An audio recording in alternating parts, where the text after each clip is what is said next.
తెలుగుదేశం పిలుస్తోంది, రా కదలి రా అని చెప్పి అంటా ఉన్నాడు, పిలుస్తా ఉంది. ప్రజల్ని కాదు పార్టీలను పిలుస్తా ఉన్నాడు, దత్తపుత్రుడిని పిలుస్తా ఉన్నాడు. నేనిచ్చే ప్యాకేజీ కోసం రా కదలి రా అని చెప్పి దత్తపుత్రుడిని పిలుస్తా ఉన్నాడు.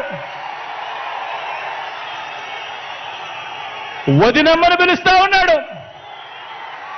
కమలం పార్టీలో చేరి అక్కడ నా మనిషిగా రా కదలి రా అని చెప్పి వాళ్ళ వదినమ్మను పిలుస్తా ఉన్నాడు.